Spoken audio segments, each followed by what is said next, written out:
Hi guys, it's Mina. I'm joined today by my friend Dave Dameshek of the Dave Dameshek football program. We're going to talk about the championships. We're going to talk a lot about the Chiefs and Niners. We're going to talk about this Jersey matchup. But first, I want to tell you about a new radio show and podcast at ESPN.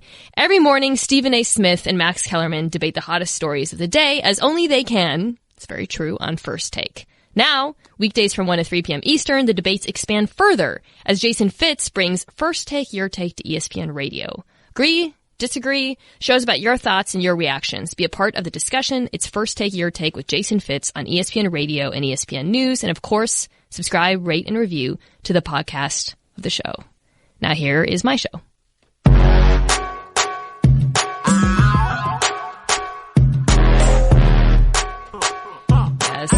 He hears it. He hears it. Hello. I feel it is what's going on over here. It's so much better when my guests can hear the music than when they don't, because I feel like it's a tone setter, really. It's like walking through the tunnel into the Super Bowl, as we'll talk about momentarily. All of a sudden, I just, for some reason, I have to bleed out. Anything is possible.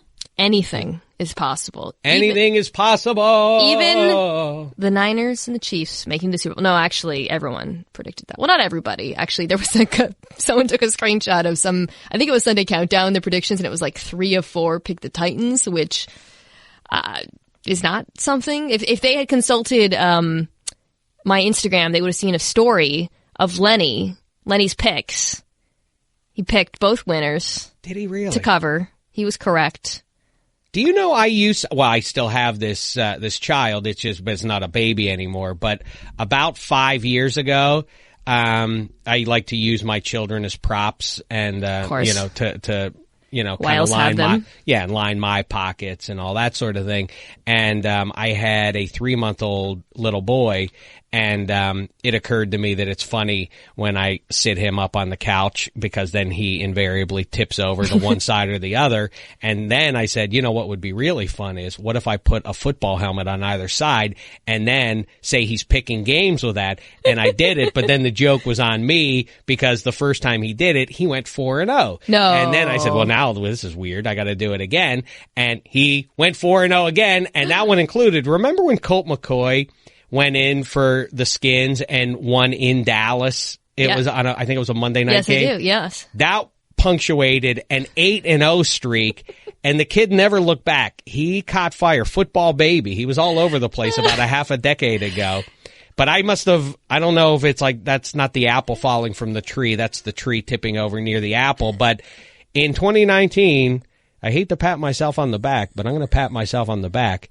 I told you. At Rams? I told you I was going to bring this up. I told you. I haven't even We've been talking for 2 minutes. I'm way too vain to wait that long. Have you been? I've been wondering why. I've been asking Dave Dameshek to come on the Mina show for years, really. Interestingly, he replies. He says, "Sure, let's do it this offseason, as soon as the Niners are in the Super Bowl." Which I'll paint a picture for you guys. It was the summer of 2019. We were at UC Irvine, somewhere south of LA. I was with my beloved Rams right before the preseason began at training camp. It was very hot outside. I saw Dave Dameshek across the field, exchanged sweaty hugs and hellos. I don't think we hugged, because as we've covered before, neither you nor I is keen on the socially mandated embrace. Yes. Because somebody, you don't have to touch them. Especially when it's hot outside. Yeah, you don't have to do all that. I'm above that. I think we've gotten past this as a society, but there was a moment when a lot of people professionally started doing the Euro kiss. Yeah. Which was honestly the worst 4 or 5 years of my life, when in terms of social interactions. Never did it. Never played ball. Yeah, because you're a good person. Can I tell you one further? I'll go. This is the rebel I am to societal norms. I refuse to say bless you. Like if someone coughs? When somebody sneezes. What is this contract that I have to say bless you? You know the roots of where that comes, the bless you. Oh, it's only polite to say that. Polite, you're saying God bless you because the person just had the devil in them and they purged it via sneeze, and so now you're saying God bless you. I'm going to indulge that weirdo stuff? No, thank you. I have too few seconds here on the planet Earth to indulge that kind of nonsense. Speaking of blessings, you were right about the Niners winning the NFC West. That was this specific. You didn't say the Niners were going to win the Super Bowl. You said, or make it to the Super Bowl rather. No. You said they were going to win the division, which was a bold prediction at the time. Credit where credit is due. And we're going to talk a lot about the Niners in the second half. I also told you that the Rams weren't going to make it, and it broke your Ramley heart when I said that to you. I said the Rams aren't going to make it. I don't know about that part of the, that didn't quite go that way. What's going on the Niners? By the way, people who listened to my podcast last week know, in fact, Packers fans were upset because the first half was with Chris Brown, who basically, made it seem like fait accompli? Yeah. That the Niners were that the Packers were going to get crushed. And yet, Niners fans have been angry at me all week for not giving them credit. It's like I can't win, but we'll get to that. And I think I do want to talk about those fan emotions. I know. And I'm doing the thing where you pretend like 20 people on Twitter are representative of fan base, which is my least favorite thing in the world. So not all Niners fans, listeners of the Mina show know that we have been giving your team credit. But I want to talk about the Chiefs in the first half of the show because you and I, yes, we have this recent history of you touting the Niners, but I remember 2 years ago, first time I did the Dave Dameshek football program in person. At NFL Network, you have a bit called 10-foot pole, I think. That's right. Am I calling it right? a literal 10-foot pole. It's a literal 10-foot pole. Because people are brave about what they will and won't touch with a figurative one. I go one step further. I have a literal 10-foot pole and challenge people to touch a statement or reject it. That's that's on the line in 2020 in terms of bits that I feel like, asking guests to touch a 10-foot pole. I feel like if you came up with that now, you might have some pushback, but it's okay, I think. Because you asked me if I would touch... See what I mean? When you describe it, it doesn't sound right. Okay. It's not. The concept I know I'm making it weird and it's not weird. The concept the idea you asked me was, could Patrick Mahomes be the greatest to do it? And I said yes. Which felt bold. Even it wasn't incredibly bold because we were deep into the NFL season at that point and he was already having this ridiculous rookie year. But I don't remember exactly what I said. I'm sure it's on the internet somewhere. I also said Flacco was cooked. A lot of good takes from me. But I said, right now he's doing things I've never seen from someone his age consistently. Over the last 2 weeks, I don't think I've seen a 2-week stretch like this from a young quarterback. Is that I'm talking my lifetime. Am I overdoing it? I don't think so. I mean, straight up, the first half against the Texans was, I think, literally anomalous in pro football history. Now, I'm sure somebody can summon a 1932 game between your alma mater and Rutgers or something like that. But I'm talking in the modern era. Noted football powerhouse Yale in the early parts of football. Yeah. I think that, right? Yeah, they are. Yeah. They must have been good at some point. Yeah, they were good at some point. I think, yeah. Yeah, I mean, first of all, I reject, in case it comes up again. I don't care what happened before the Super Bowls began. Yeah. That is the start of the modern era. Good. We want to apply the same measurement to pro football that we do baseball, but baseball was different. Baseball is a different sport and was relevant in the 20s. It's the clock basically starts when Babe Ruth arrives in baseball. Pro football doesn't matter until Johnny Unitas beats the Giants in 1958. And then the 60s are kind of lost because of the split in talent between the NFL and AFL. And by the end of the 60s, by the mid to late 60s, now here's the Super Bowl, and that starts the clock on pro football.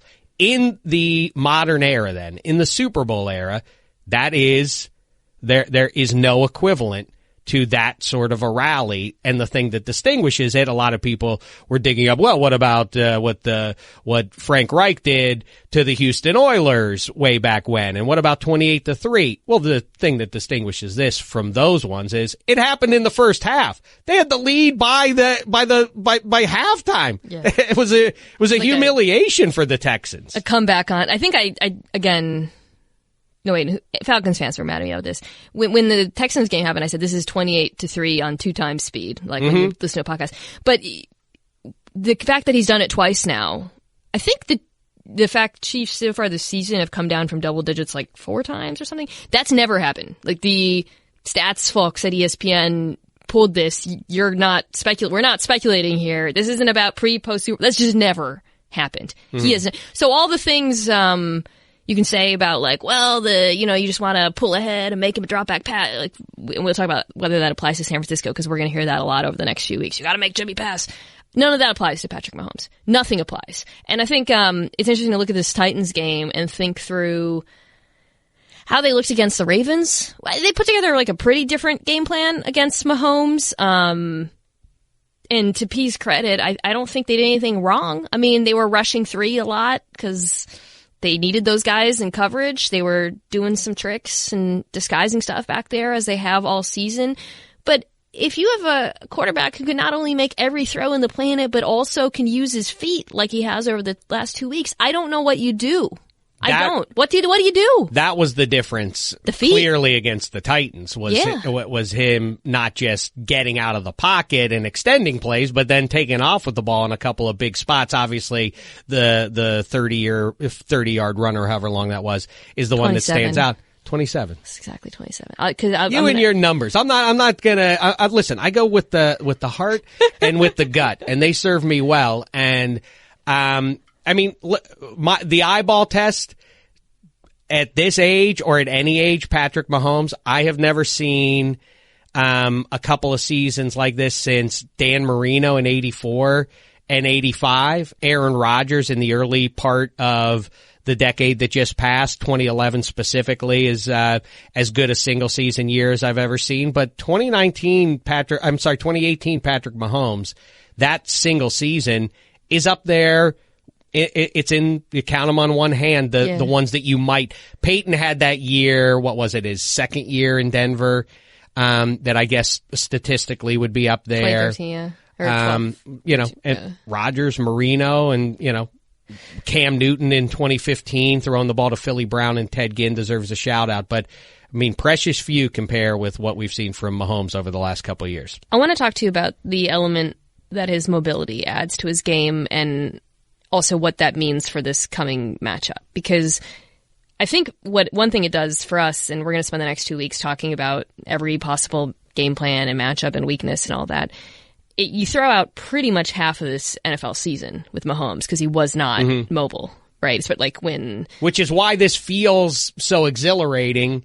Because we were able, because of Lamar Jackson and a few other things distracting us, bad officiating and otherwise, suddenly we had forgotten about 15 in red. Yeah, none of it matters. Right. And suddenly matters. In December at some point, and then everybody decided, hey, Spags has fixed this defense enough. And I want to talk about that. I was skeptical. I remained skeptical until... We do need to talk about that in great detail because that is, I think, one of the great questions of this Super Bowl, and I think we know Mahomes is going to be great. I mean, maybe he won't, but that's not really up for debate. What is up for debate is what to expect from this Chiefs defense. But the offense, I want to talk about his legs because I put out a stat today from our friends at Stat and Info pointing out, and this is something, if you listen to this podcast, I've been hammering all year, which is this Niners defense is very, very good. They had injuries throughout the season, so you have to throw out certain things. But even considering the injuries, D Ford, Quan Alexander not being in at times, they were worse against mobile quarterbacks. That's not, by the way, unusual. Most defenses are worse against quarterbacks who can throw and run because of the numerical, advantage. And when we talk about that, we're talking about Murray, Wilson, and Jackson. I think they had a QBR of like 28 versus them, or the quarterbacks did, versus like 71 on average. So when I watch Patrick Mahomes, it makes this matchup even more interesting to me, knowing he's not a sitting duck back there.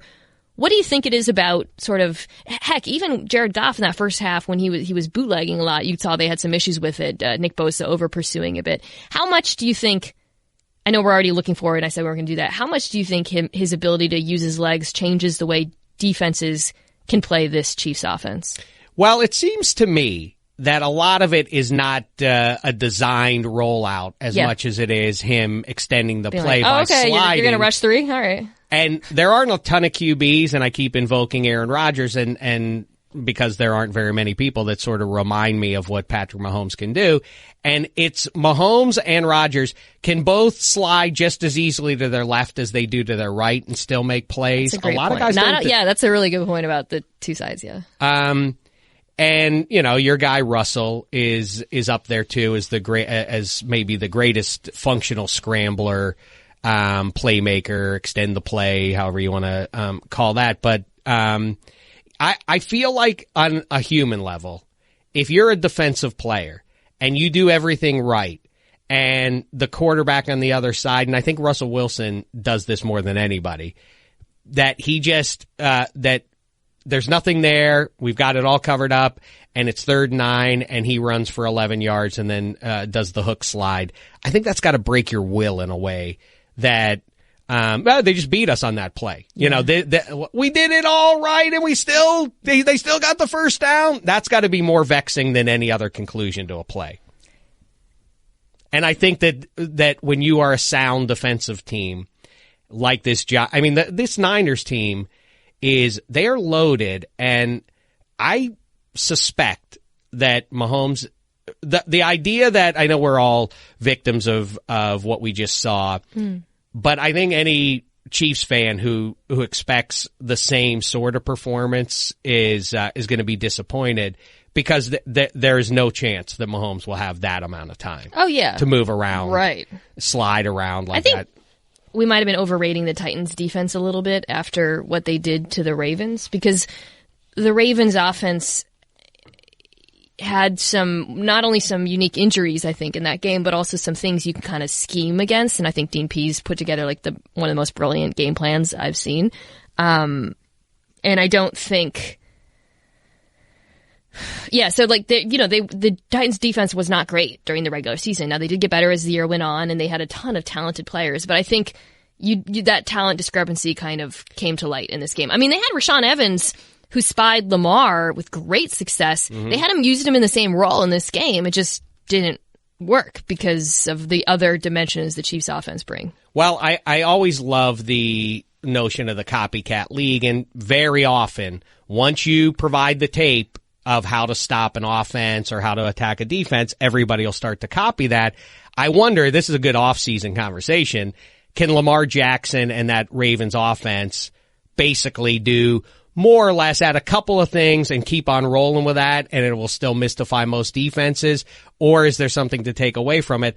I suspect it's the former, although they are going to have to fix. I really do. That's an interesting one for 2020. Is what's going to happen with that offense. They are going to have to modify it. It's no more a gimmick than the under center snap. 55% of the 2018 Rams snaps came from under center in a shotgun league. That was weird, but the league kind of caught up to that starting with Belichick and Flores in the Super Bowl, and everybody did kind of copy that, and we can point to changes on the offensive line and Gurley's knee and everything else.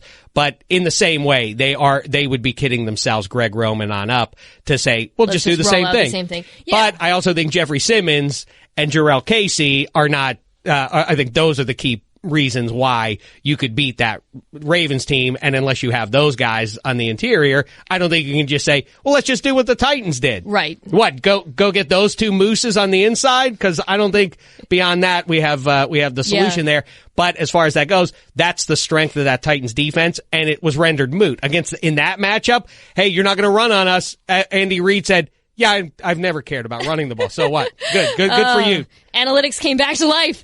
I could not agree with you more about sort of the Titans defensive line and how they were built, I think, to play well against the Ravens, which finally I think being down the center kind of hurt them in that game. I was concerned going in the Chiefs game for Kansas City because their offensive line is good, but if there is a weakness, you would look to the interior. I thought maybe that's an area where the Titans would be able to have an advantage, but I came away from this game thinking Kansas City won in the trenches, so to speak, on both sides of the ball. Yes, they didn't have to, they didn't run it and such.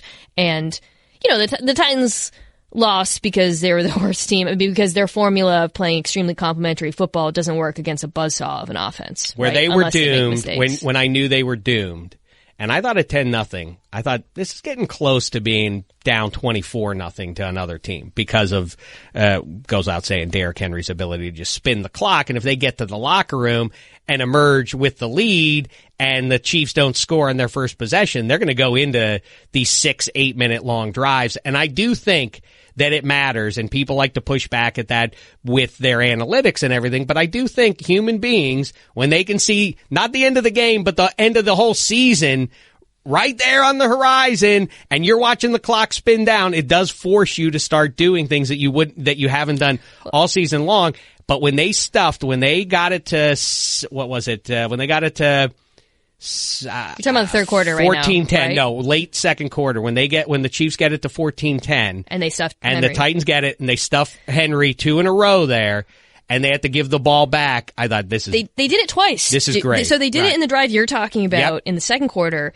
Then I'm sure, I haven't been listening to Nashville local radio or whatever, but I'm sure there are a lot of Titans fans who feel, we abandoned the run too early. And I think there is an argument to be made that perhaps Derrick Henry could have broken off the long run that never came. That has happened so many times. That happened when these two teams played earlier in the season. That happened last week. That happened the prior week. But Vrabel, Arthur Smith, did try to run the ball both in the drive you're describing and early in the third quarter, and the Chiefs defense won.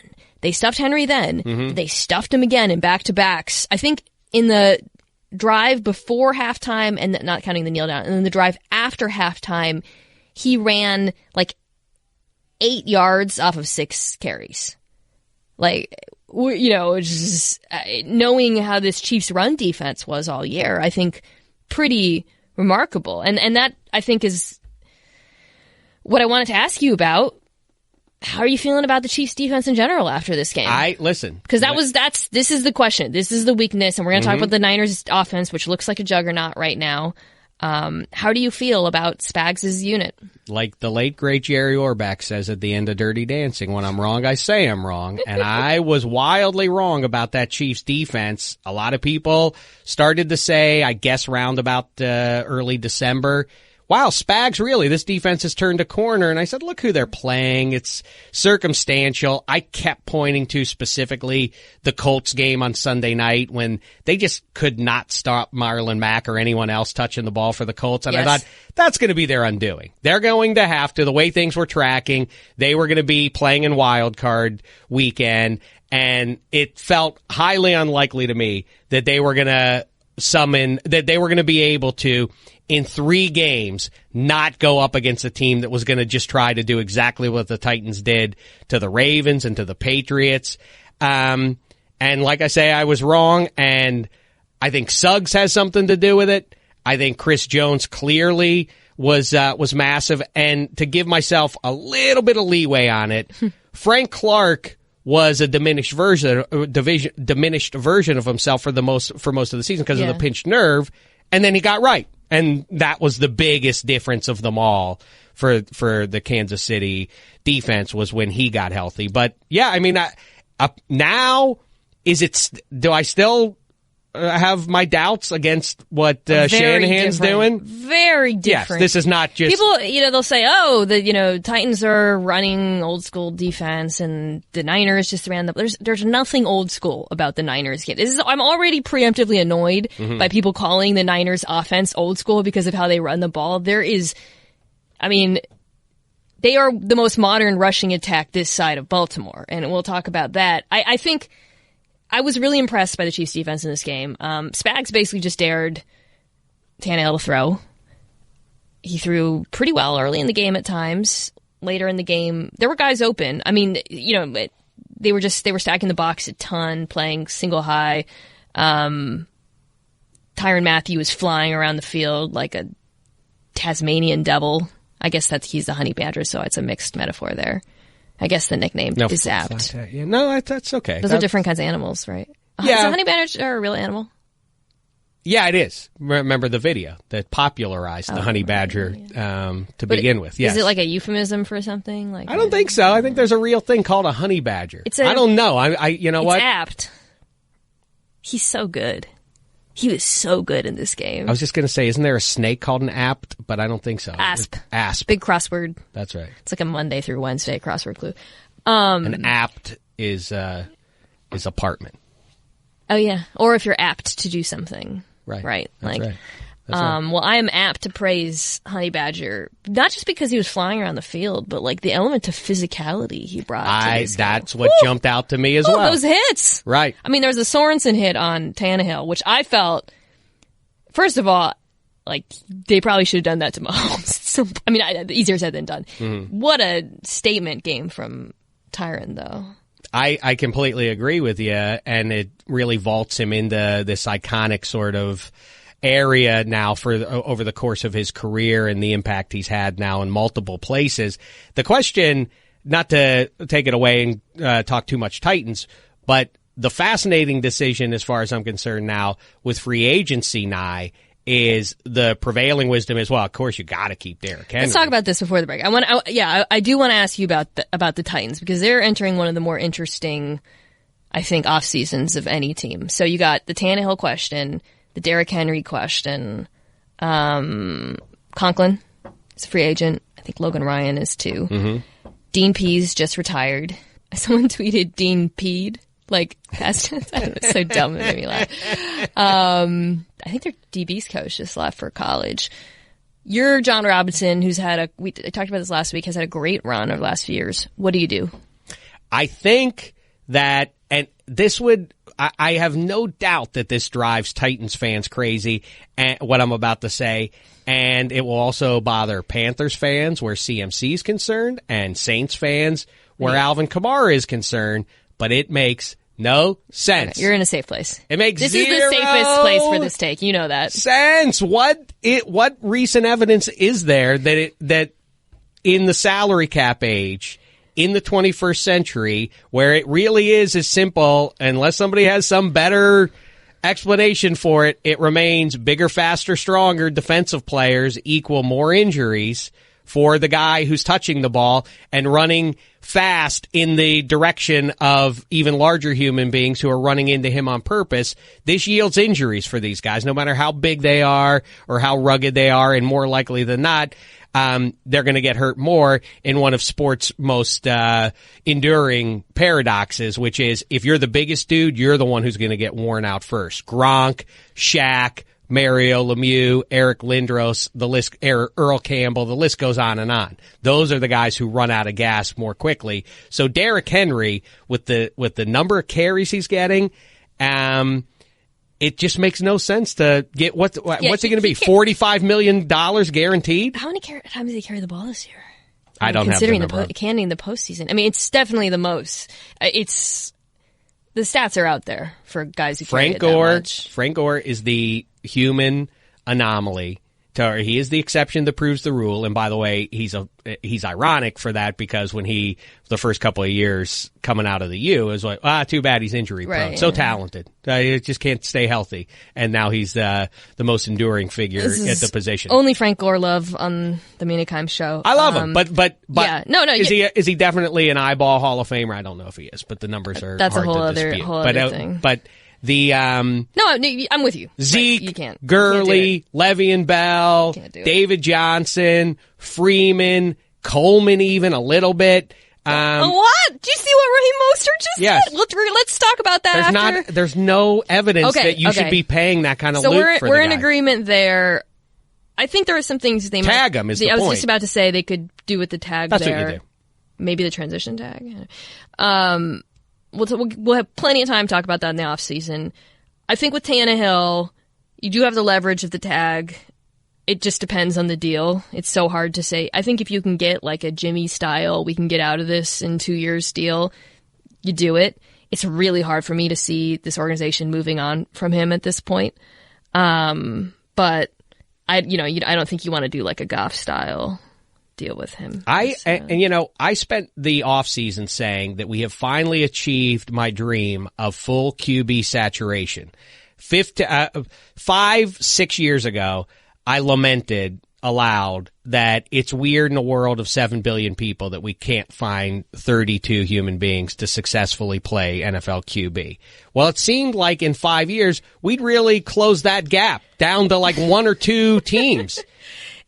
But then injuries and everything else. And now I look at it. What are you going to do if you're the Titans? You have to keep Ryan Tannehill, right? There's no doubt you must keep 17. What are you going to get? 17 from Carson, California? That doesn't seem like a good idea anymore. This is going to sound really dumb, but over the last few years, I've spent a lot more time trying to learn like what quarterbacks actually do in terms of setting protections, reading coverages, calling, just all the things they have to do. And as I've learned more about that, sort of evolving from just a person who, watches the game and doesn't really think about that stuff, I now am shocked that there's even one human being who can do all of those things. It's too much, right? It's so much. And then you have a Mahomes who not only is one of the most physically gifted people to walk this earth, but also, and I don't think we talk about this enough, is a genius. I mean, when you watch him out there, his ability to read defenses, all this shenanigans the Titans were doing in that game, he was like Neo in the Matrix seeing through it. I mean, it's just remarkable. So if you got a guy like Tannehill who can do even like 80% of it, it's, you're That's good. right. And it depends how liberal you want to be with can carry a team kind of logic, but 3 to 7 human beings that can actually do that you could drop them on a field with mediocre pro-level talent and they would win more often than they lose. It's like 3 to 7 guys. That's why when you're a Seattle fan, you want to walk into the ocean every day because you have one of those guys and you're using him to the best of his ability. All right. And by the way, we're not talking about the Seahawks on this podcast. I know we're going to move on. I just want to ask you, how does this hit you as a Seahawks person? I know your number one passion is the Rams, but 2, you like the Seahawks. I feel that even as we talk about Patrick Mahomes as really one of the great talents we've ever seen, is Russell Wilson, in fact, the most valuable quarterback? Well, he is because of his context. If you swapped them, it's impossible to say who, would Patrick Mahomes. That's the way you do it, though. That's my favorite game to play. Let's trade him and see what we think then. Right. Patrick Mahomes is on the Seahawks. Are they a playoff team? Are they? Oh, yeah. Definitely. They're the NFC West champ. Do they? Does he make them better? Because he covers up more than anybody. I think I was even kibitzing with you on social media somewhere, and I started to rank. I was trying to think of when's the last time I saw a guy carry a bum roster or a mediocre roster this far. And I went as far back as Elway in the 80s when he dragged those first 2 Broncos teams out of 3 in the 80s to Super Bowls. Those teams, their feature back was Fat Sammy Winder. And Vance Johnson was their number 1 pass catcher. That was bad. And he took those teams to Super Bowls where they got whipped, but still. Wilson was praising Mahomes on social media. He was like, it sucks being home. I'm so sad. And he was like, Patrick Mahomes is balling. Conspicuously quiet about Jimmy Garoppolo, and I was thinking, of course, they're divisional opponents, but I was just thinking, man, Russell Wilson must watch Jimmy Garoppolo play football and just want to file a class action lawsuit against the NFL. We're going to get to that after we take some questions. First, they say it takes 2 months to form a habit. If you're making a resolution this year, that can feel like a long time to wait to see results. With Calm, all it takes is 5 minutes a day to feel better, calmer, and ready to face whatever this year throws at you. Calm is the #1 app for sleep, relaxation, and meditation. Calm has sleep stories, which are like bedtime stories for adults. They can help you fall into a deep, natural sleep in minutes. And the stories are narrated by iconic voices like LeVar Burton and Nick Offerman. They also have soothing music from artists like Sam Smith, guided meditations, breathing exercises, and so much more to keep you relaxed and de-stressed. If you go to calm.com/Mina, you'll get a limited time offer of 40% off a Calm premium subscription, which includes hundreds of hours of programming. Over 60 million people use Calm. Join them today to accomplish your goals tomorrow. For Mina Kimes Show listeners, Calm is offering a special time promotion of 40% off a Calm premium subscription at calm.com/Mina. That's 40% off unlimited access to Calm's entire library, and new content is added every week. Get started today at calm.com/Mina. That's calm.com/Mina. Question. Lenny, for your thoughts. Thank you as always, guys, for your kind, interesting, intriguing reviews. We got some great questions. Dave's going to help me answer them. And I think this first one is a really good one for you because, were you part of the Chargers Mafia? I know there's so many of us in the NFL media for the last few years who were kind of in the Chargers hive. I don't know if we had a term for it, but I think we all jumped off at the beginning of the season just in time. Craney DSM wants to know, Would it be wise for the Chargers to draft a top-level offensive lineman with their early first-round pick instead of a quarterback? Says, Rivers has been awful, but I think he's savvy enough to succeed when he's protected. Well, this was posed to me before Phillip Rivers left San Diego for somewhere in Florida. I don't know if we know where. I'm guessing it's not South Beach. Now, it's somewhere close to where his old man coaches football, and he wants to line that up. Panhandle situation.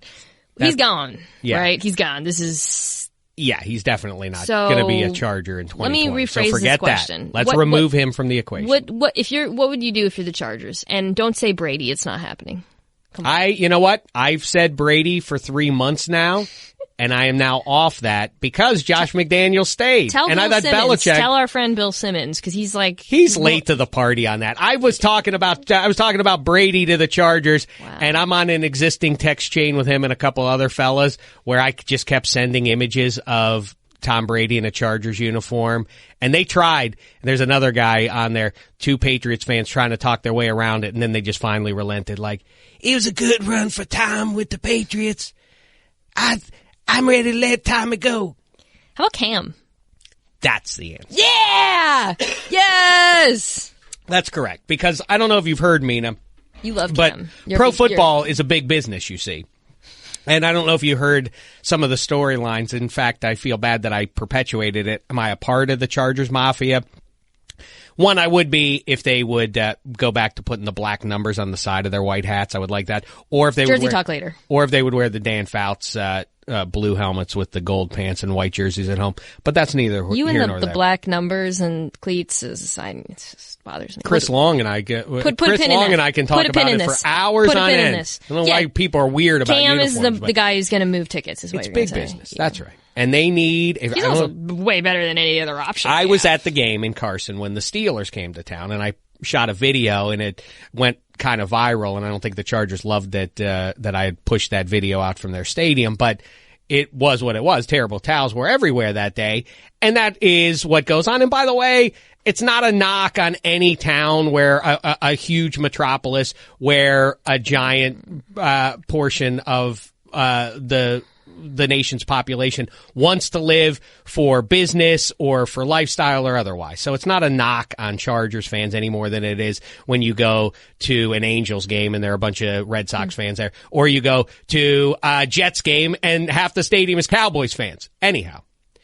the point is that, yes, they would like to start building, laying the seeds. The answer is for LA teams is it's going to take 8 to 10 years. That's what it takes. People didn't have football here for 20 years. Those people latched onto other teams. They're not going to now throw their jerseys away and start rooting for the local team just because they're local. I see Rams fans around now. Yeah. I would say compared to like 2 years ago, I agree. You need to see some success. Spotted in the wild. But yes, Cam solves that, doesn't he? Doesn't Cam? And it's a super desirable spot for him with those weapons, that defense. The thing with Cam has always been, and you won't like this, but the characteristic, the quality in an NFL quarterback that's a little overstated in my book is accuracy. That is not the answer to everything. Just because these guys, the way coaches swoon about, he's so accurate that, okay, that's not everything. That's not the answer to all things. A great transition to our next question from Paul Ronan. Cam Newton with Mike Williams and Keenan Allen, that would be good. Paul Ronan says, is Josh Allen a Hufflepuff or a Gryffindor?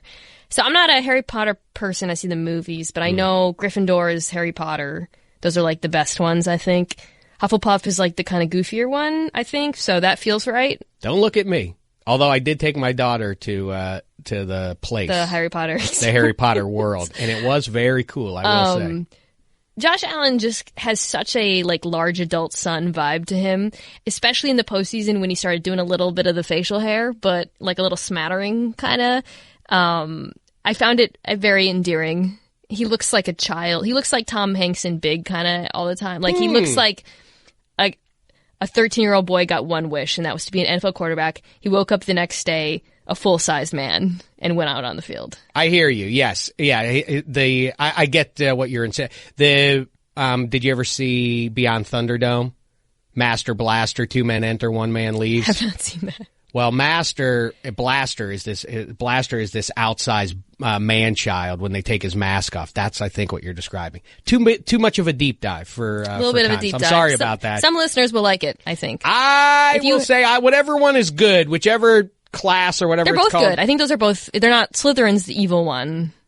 Who's a Slytherin quarterback? Well, evil does not come into the conversation in Buffalo, because I have said since Chris Long put his arm around Malcolm Jenkins on the sideline and then they went on to win the Super Bowl, I anointed them. I don't think in our transactional sort of society that it's fair that the Dallas Cowboys just forever get to claim that they're America's team. That doesn't make sense. So I give it as a moving award. And Buffalo Bills right now, they are America's team as far as I'm concerned. They're lovable. There's a lot to like there.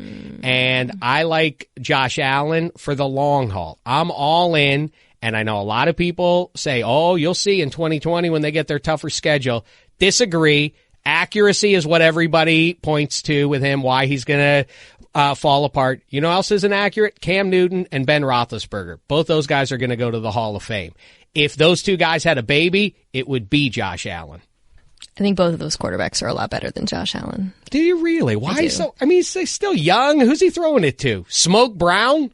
He has Smoke Brown and who else? I think, Josh, you're right, though, that Josh Allen is young. I'm not writing my concern about the Bills is really good defenses tend to regress season to season. It's actually less about the offense and more about that. But that's just a subject for another day. Last question from JW is right 12. After the season, which division do you think will be the best in the AFC?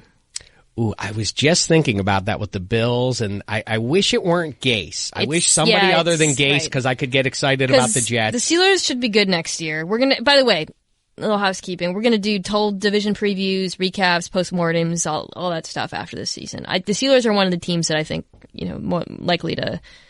No idea. That has everything. I mean, obviously has everything to do with Seven's arm. Is Seven close to what he was before the elbow injury? Then sure. There's no reason that team's not full a Slytherin in Pittsburgh. But yeah. So in the West, you got the Chiefs, Chargers all up in the air, and I think Denver's going to be good.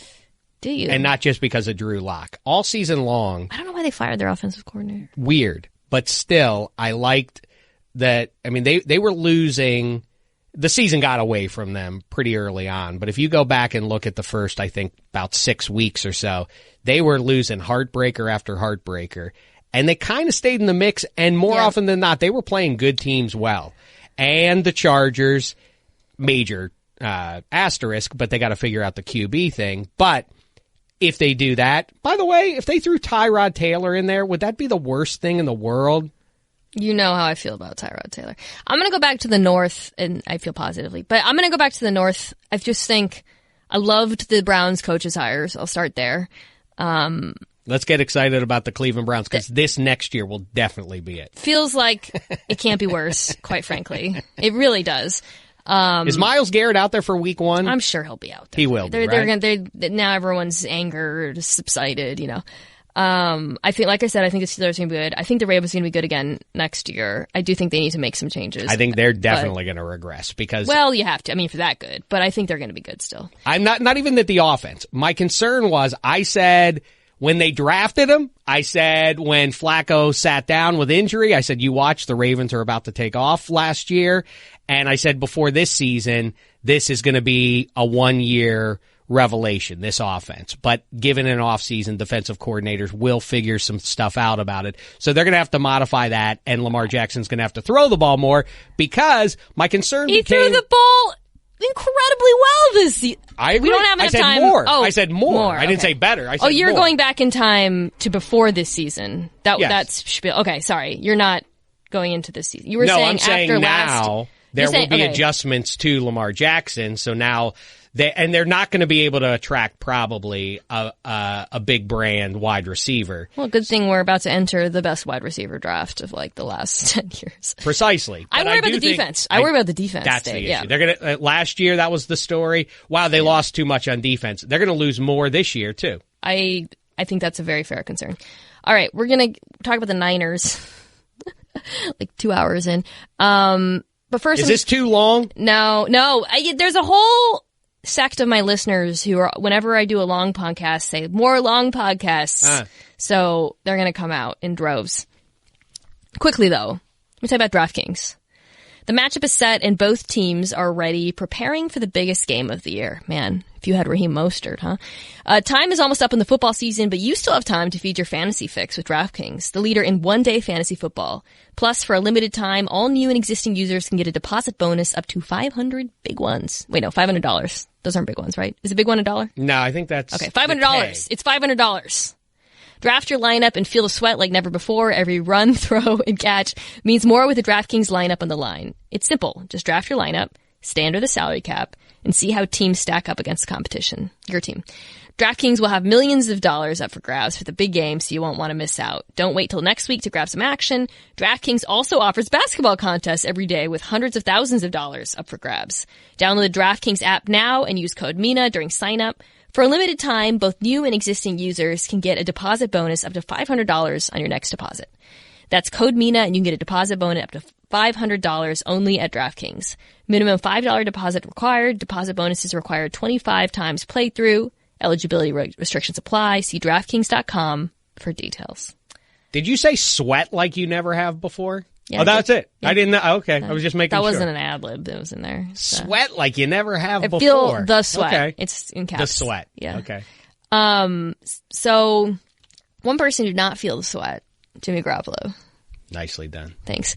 I'm so obsessed with the Niners offense right now that I mostly want to talk about that, even though I think the Chiefs offense is like the Niners defense's worst nightmare, and the Niners defense is the Chiefs offense's worst. Like if you had to build units on both sides of the ball that could handle each other, but the Niners offense is like it's like a freak. I know I said Pat Mahomes is something we have never seen before. I meant that like in terms of his greatness. The Niners offense in just terms of execution and design is insane for me to watch. I don't think I'd ever seen until this season. I don't think I'd ever seen a team hand the ball off to the tight end on purpose on a sweep. and then it started to crop up. We started to see it more. You said it's dispiriting to watch a quarterback take off. Imagine being in defense, playing this offense, having running backs average, this is an approximation, 35 yards per carry. Just like, why keep playing football? Just retire. I'm surprised that the Packers defense didn't retire after this game. Yeah, as my old pal Ike Taylor would say, at some point when you start trucking pro level defensive players, like it's mean because those guys are someone's daddy, you know. I mean, poor Mike Pettin. Anyways, yeah, we can talk about the Packers a little bit. Let's talk about that. Their game plan in this. So they played a lot of base. It felt like Shanahan was able to get any matchup he wanted at any point. Yeah, guys were running in space for long stretches before you saw a white jersey show up. Yeah. A lot of that is his ability to use motion to manipulate defenders before the snap, which I was talking to my friend Nate Tice about this, like how as a defense do you prepare for that as a coach? Okay, so you go out there, you're Steve Spagnuolo, you're saying, all right, they're going to do a bunch of shenanigans, but you can't ignore them, but you might be wrong. I feel like, yes, you can coach a bit, but it seems to me that the only real way you can counter that sort of thing is just by being so talented and fast that even if you make the wrong read or you get moved over a little bit, you can adjust quickly enough. The Packers did not have that on talent on defense. Yeah, and, you know, again, like we say, Lamar Jackson and the Ravens offense kind of got the headlines for the bulk of the season.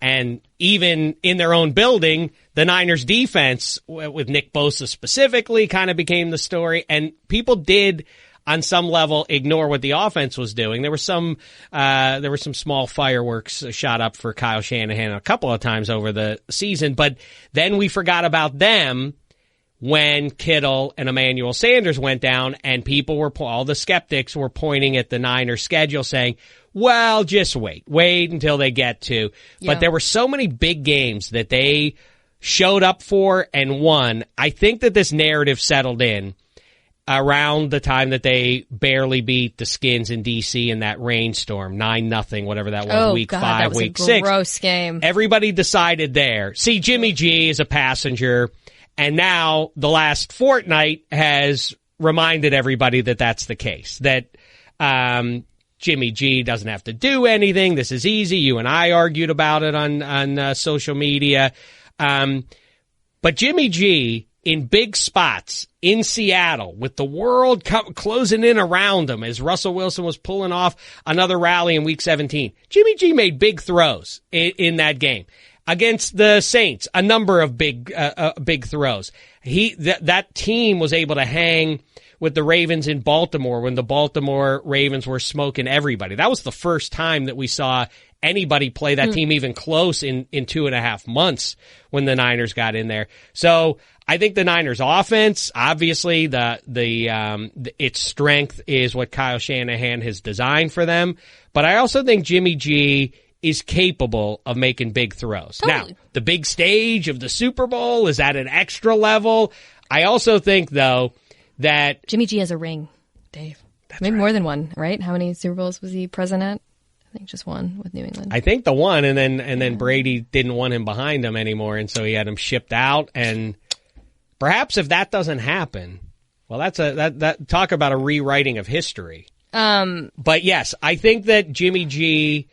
But the headline there is the Niners defense, because I think if you grade it on the curve of the 21st century and point totals for offenses, I think this was pretty close to as strong a defensive run through 2 games in the postseason. Yes. As we've seen since, maybe not the 85 Bears throwing donuts at the Giants and Rams in those 2 home games back in January of '86.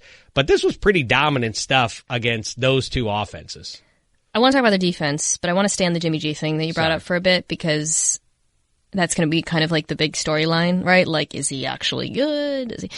And this is what I think the Niners fans were mad at me. It's the funny thing about teams, and I think the Bills are a good example of this. You can praise everything about them, but if you criticize the quarterback, fans get upset, even though you're like, your team's great. It's awesome that you don't have to use your quarterback. That's great. It's like Shanahan said, he was asked about after the game, why'd you keep running? Because it was working. If you can run the ball at, 7 or 8 yards a clip, you should run the ball. Jimmy has been good. He's just inconsistent. That's fine. He was awesome in the Saints game. And in the games you mentioned, there were definitely times when he came up big with huge throws. He is very good on those intermediate play action passes, putting the ball exactly where the receiver can not only get it, by the way, but move with the football. He places it really well. He's also made mistakes. That's where he also makes mistakes. At the same area of the field. It's on play action. And he needs play action because, as I said earlier, there are only 3 or 7 QBs who you can just throw out there and wing it. He requires the play action to succeed. And the trick of that is, same thing as Jared Goff. I'm trying to think of some other examples, Tannehill to some degree. But you see when those guys, when they put their head down, and you talk about processing and the masking of what they want to do pre-snap, and the DB's dropping while the guy turns his back to play action fake, and then it looks different when he picks his head up. That's where Jimmy G keeps making mistakes. If it's even a mistake. Guys, you're right. Linebackers slide in front of him where he doesn't see them. It is a recurring theme this year if you watch Jimmy G, that's where he keeps getting got. I was and in this last game too, I was like, well, they don't have Eric Hendricks on this, and the Chiefs don't. Although, I was surprised. I got this from Stats and Info this morning, including the playoffs.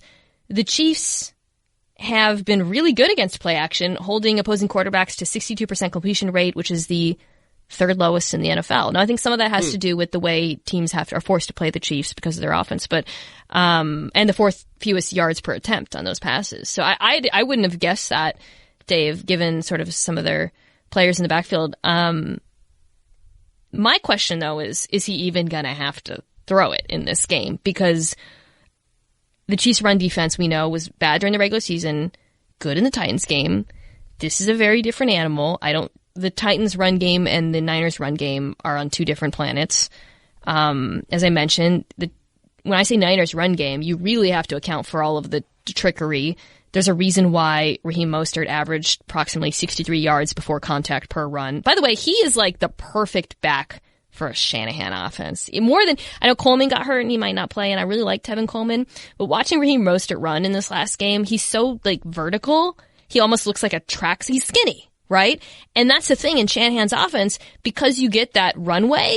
If you're fast, like, you're not going to grind out those yards, but if you get space, you're screwed on defense. And I think he's like, him and Breda are similar in that way.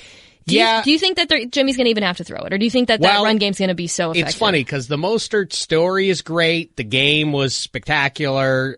In fact, his last 2 months were spectacular. But when you hear that, if Tevin Coleman's out, then don't you all of a sudden, like, so they're going to throw Mostert at him? Like, that's going to be the. What do you do if you're the Chiefs? How do you handle that, though? What's your plan? Yeah, it is going to be Mostert. I mean, yeah, I think it goes without saying that the goal is that if you're picking, do we want to lose via pass or run? I think that it goes without saying that they're going to try to, at first at least, take away the run. But I will say this, that, and this, please, Chiefs fans, don't get upset with me about this. This is history talking. Half of this podcast is just us imploring fans not to be angry with us. I don't care. Your teams are great. Be happy. The fans are the different fan bases, and that's a great off-season subject. Who's the angriest? Yeah, the biggest chip on the shoulder.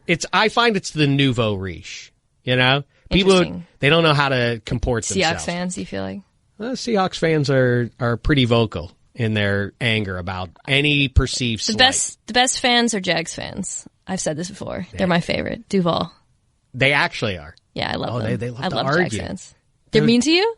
Oh, they get very cross. I like them because stuff. when things are bad, they acknowledge they're bad. Like when they're angry at Tom Coughlin, they were like, "Yeah, like SEC country though." But SEC, in denial. As soon as their team stinks, they're just like, "Yep, back to the SEC." That's the way pro football goes down in that part of the country. I just want to tell you this. Chiefs, something mean. History, not Dameshek. Super Bowl history suggests that the Niners should win this Super Bowl. Here's why. Here's the evidence. Oh, boy. Your Seahawks, the number one defense against the number one offense, Denver Broncos, in Super Bowl 48. Advantage, Seahawks defense, they win it. That's 1-0. The 2015 no-fly zone against the no-fly zone against Cam Newton. Best pass defense against the 15-1 Cam Newton Carolina Panthers. That's 2 for the defense, 0 for the offense. Way back to Super Bowl 13, number one defense, Steel Curtain against Roger Staubach and America's team. The defense wins that one. 3-0. Super Bowl 25, number one defense, Giants against K-Gun, Jim Kelly, Thurman Thomas, and all that.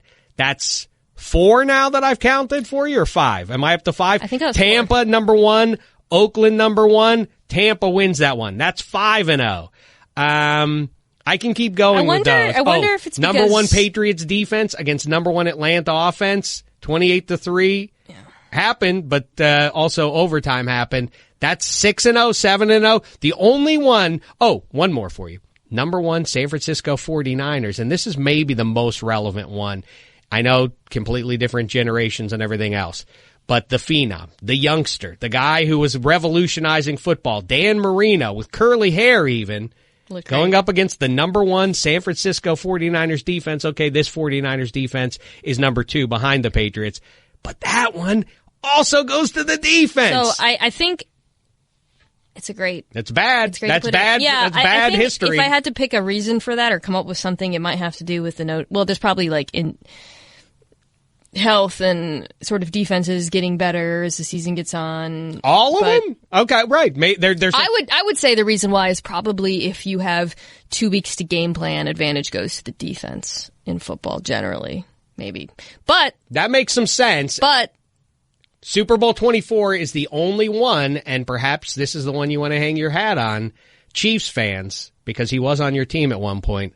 Joe Montana went against the number one defense, the Denver Broncos, and won 55-10. It's interesting, too, because you can look at, I said that, but, like, for example, the Patriots-Rams Super Bowl, like, that was... I'm boring you? No. I'm about to bore myself, because... That's fine. You can say I'm boring. I'm going to talk about the Seahawks Super Bowl. I'm about to bore listeners. That felt like it was just one on sheer talent and, like, physicality, that defense, whereas, like, the most recent one, the Patriots one, felt more like game plan, like Bill Belichick put together a game plan. All that goes out the window with Pat Mahomes, in my opinion. Like, just to bring this full circle to the beginning of our conversation, I don't think a game plan. Can I tell you something? What do you do against Tyreek Hill? This is not a final answer, but I am, in spite of the mountain of evidence I just laid at your feet, I think I'm going Mahomes too, just because of Mahomes. By the way, that's not a 2 for me. I haven't decided yet. I'm still, I tweeted this. I'm changing my mind every day on this one, which is great. It's a great Super Bowl. Like, you can truly argue yourself into both teams' corners, and I think make a strong case for either. Oh yeah, how about that? One of the all-time offenses when it hit the field for Super Bowl 18, the reigning champion Skins against the L.A. Raiders. Joe Theismann had no answer for Mike Haynes and Lester Hayes. They shut him down. If you're listening to this, he's not that old. I know he sounds old and he's bringing up some really old-timey examples. Not old-timey, it's the Super Bowl era. Before we wrap, and next week, I'm going to talk a lot more about the preview of the game and some of the matchups and such, but I do want to talk about the Packers a little bit because we gave some time to the Titans and the things that they have to do. Can I just tell you something? They have nothing to hang their heads about because they'll be back next year. That's what they say. The people up in the booth, I don't know why they feel obliged to issue that. Nothing to be ashamed of. A first-time head coach should be proud of what he accomplished this season. You know what? No, the phrase is, and why I love it so, is because they have nothing to hang their heads about when we know that they've been working out. In fact, there's no off month in the NFL anymore. But at worst, they started training. At best, they started training somewhere in June. Then they went to training camp out in the humidity and everything else for a month. Then they ran into other large human beings on purpose 16 times over the course of 4 months. And then they got all this way and they got right on the doorstep of the Super Bowl and they didn't make it. Yeah, I think that's something to hang your head about. I'd be sad. Yeah. They're not going to be favorites to come back, I think. Because the all pro season, everyone was calling them frauds. There's going to be a lot of talk that they need to go get more weapons for Rodgers, which is fine. I think they really need to fix the run defense. I mean, I know we're coming up with this game in particular, but that to me is the biggest area. The only thing that spooked me going into that title game was that there were a lot more people stepping up to pick the Titans outright or otherwise than they were picking the team that had Aaron Rodgers on it. I thought, this is weird. Does anybody think the Packers might win this game? I kept saying for 6 weeks, if they get the Packers' undoing will be that someone will just run at them all day and they won't be able to stop it in the postseason. And so they ran into the wrong matchup there. Rodgers wasn't that bad in this game. He's just not good enough to carry a team anymore. That's right. I think it's been a little overstated. Although all the stuff coming out, he loves football again. He didn't seem to love it out there. That was from him, right? That was him. Was that just like a McCarthy shot? That's how. I think that's what it was. But either way, the apathy. I mean, Cam Newton got some heat. The fumble a couple of years ago. There were two of those with Rodgers. Oh boy. I get why Rodgers wouldn't want to dive in there any more than Cam Newton would, but Cam Newton got heated up pretty good for not jumping on a ball. Aaron Rodgers kind of looked at it like, you get it. Kind of like Aquaman. Aquaman in the sea. Aquaman is a fraud as a superhero because he can talk to the fish, but he doesn't. He's powerful. He's a strong creature, but like it's like, hey, the bad guy has taken over a nuclear sub. Hey, whale, you should go do something about that. That's I'm like, hey, stop dispatching the dumb fish to do your stuff, jerk. Is the whale Brian Beluga? That's right. We're going to dive into... Look at what Kimes did, everybody. That's why I make the big bucks. Kimes! Well, we're going to dive into some questions, and Dave's going to go after the ball when Lenny puts out his signature fire. But first, I want to tell you quickly about Upstart. Between hitting the gym, eating cleaner, learning a new skill, there are a lot of ways we can better ourselves in the new year. One of the most important, though, is to start the year off by tackling high-interest credit card debt, and Upstart.com is here to help. Upstart is the revolutionary lending platform that offers smarter rates to help you pay off high-interest credit card debt. It goes beyond the traditional credit score when assessing your credit worthiness. Upstart actually rewards you based on your education and job history in the form of a smarter rate. Upstart believes you're more than just your credit score. They believe in you. They make it fast, simple, and easy to check your rate. Since it's just a soft pull, it won't affect your credit score. The hard pull happens if you accept the rate. The best part, once the loan is approved and accepted, most people get their funds the next business day. The next day. Over 400,000 people have used Upstart to pay off credit cards or meet their financial goals. Free yourself from the burden of high-interest credit card debt by consolidating everything into one monthly payment with Upstart. See why Upstart is ranked number 1 in their category with over 300 businesses on Trustpilot. And hurry to upstart.com/Mina to find out how low your Upstart rate is. Checking your rate only takes a few minutes. That's upstart.com/Mina. And now it's time for Dinks and Dunks. I'm getting paid for this, right? 4 questions from me, 1 from Lenny. You've been on this show. Did Lenny get you a question last time? I don't think so. Okay, it's always like a little rude. Okay. Just preparing you. I'll handle it. Or I won't. We'll see. Maybe I'll be Storm reduced out. to tears. Yeah. All right. First question. This is your bread and butter. This is your expertise. This is, if you were to give a TED Talk, I imagine it would be on this subject. How are we feeling about the uni matchup? We don't know what is. No, we do. Oh, we it's been established? Oh, yeah. Okay, we lay know it what out. it is. Lay it out. Well, his eyes just lit up like a Christmas tree. I'm going to name drop the same name I already have dropped, so I'm going to pick it up and then drop it again. Chris Long, I went on, he has a podcast now. I think we don't need to give him free advertising. I'm just saying, I think there are only, to be fair, there are only 4 people on planet Earth that don't have a podcast at this point. But anyhow, my dog has one. That's right. We broke down uniforms in great detail, and we're going to do it on my show as well. But apparently, you'd be welcome, but apparently that's not your interest. I don't understand how people don't care about uniforms. I care. We have different tastes. Oh, we do? Okay. That's been established. Oh, I thought you just were one of these people like, why do uniforms matter? Why do you talk about them? Because you stare at them for 3 hours. That's why. Have weird opinions. I have weird. So how are we feeling about this matchup? I think it's a lot better than it might have been. What is it? So what is it? The Chiefs are going to wear their red jerseys with the white pants, and the Niners are going to wear their standard road get-ups. Not the throwback. They had wanted to wear the white. I don't know why. I don't mean to be a curmudgeon about it. I have not reacted to those the way the rest of the world does. Everybody seems to love those. The white throwbacks. Yeah, the all white, the white pants, the ones they wore in '94 against the Chargers and for the majority of that season preceding. I just don't get what the connection is with the gold hat and the rest of the uniform. It doesn't jibe. So I like their standards, which happen to be in my top 3 road get-ups available in pro football. They're going to wear those against the Chiefs, like I say, home Reds. And that's good because it is potentially could be a plague of red out there and be a real different eyesore. Reds, too. Yeah. Look at it the other way, though. If it had been, look up the alternative matchup. If you go Chiefs with the red pants at the Niners and the red jerseys, then it becomes a real eyesore. For someone, this is mostly gold with red accents that get picked up by the majority red Chiefs get up. So it looks kind of handsome. It's not outrageous. The thing you want to avoid is if you happen to be teams that wear the same color, have a same color in your uniform, is for it to not show up at the same level. I refer you to 10 years ago, the Packers-Steelers Super Bowl.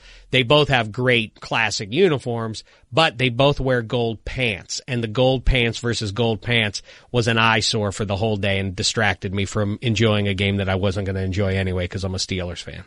Question 2. Your bold prediction last year, as we I think It's not called last year. In called this 2019 season. that you brought up, I think less than 3 minutes into the podcast, was That's that you correctly predicted that the Niners were I going to think win the I've division. made it pretty clear. I'm vain. Give me one for next year. It's a surprise division winner. Wow. Put you on the spot. Too soon. Really, right? That's not even a fair question. Someone who didn't win the division last year, that'll win next year. So let's dial it down. You know, is it wrong if I throw out so the Packers won't win their division, so the Vikings maybe? That's a little lame. That's not so exciting. Vikings I gotta think that through a little bit. NFC North's gonna get kind of weird. Mine's the Cowboys. I think the Cowboys will win. You like Mike McCarthy enough I just think that team was too good and it just made no sense to me all season long. Yeah. I'm sorry. Now I have to think it through. You know what? Tom Steelers. Brady doesn't return to the Patriots. He's gonna return to the pace. Stop it. Even if he does, do they win? How about that? Throw it right back at you. Tom Brady does return. Do they still win that division with the Jets coming on a little bit? Yeah, I think they do. Question 3. Steelers maybe too. Well, let's talk about the Steelers. You're a Steelers fan. Mm-hmm. Is it a Yinzer? That's what they call it, right? A Yinzer? Do you want to draft a quarterback this year, and where? Dave, we got Ben Roethlisberger. What are we going to get another kid out of college for? That's a Yinzer voice? You sound like a Cockney accent. Like you sound like a downstairs person on Downton Abbey. One time I went downtown and we're watching the Steelers against the Browns. And the Brownies they're chasing Roethlisberger all over the place. And he's running around. He's shoving the one dude off and he shove another dude off. And then he just wung it to the end zone. Touchdown, dude. That's who he is. I don't think there's a realistic solution in the draft for them, given that they don't have a first round draft pick. So my answer is, should they draft somebody because Mason Rudolph's not good enough? Sure, but they don't have a lot of draft picks to use, and I don't know that they'll be able to afford the luxury draft pick wise to use one on another quarterback, because they are, for better or worse, Kevin Colbert and that gang, they believe in what they do. They believe in their decision making, and they are in lockstep in saying, yep, Mason Rudolph is just fine as Roethlisberger's backup. Sorry. It just involuntarily came out when you said that sentence about Mason Rudolph. Question 3. Doc? You seen Doc Hodges? They're both problematic. Question 3. What is the breakout fruit of 2020? Well, that's an easy answer. It's the Cosmic Crisp. It was released December 1, 2019. Much like the movies that aspire to be nominated for Oscars are released late in the calendar year, the Cosmic Crisp was savvy in its marketing plan. They did not, it's a new varietal of apple. Already, the fruit of them all is apple. If you can only eat one fruit for the rest of your life. We're not doing this. We're almost at the end. We can't do this. Apple. Honey Crisps and Envies and all those are great. I hate this take. My Korean relatives are spinning in their graves. What do you want, a pear? The best fruit is an Asian pear. Question 5. Pear! It's an Asian pear. Pears Question are no 5, good. as always, is from Lenny. I am asking on his behalf. Okay. He wants to know if you're doing a bit or if that's your real voice. This is Lenny. I gotta tell you, no offense to you, Lenny. You are not the first creature to ask that question. A lot of people accuse me of using a fake voice, to which I respond, Coach O. like, why would this be the voice? I actually sound like this.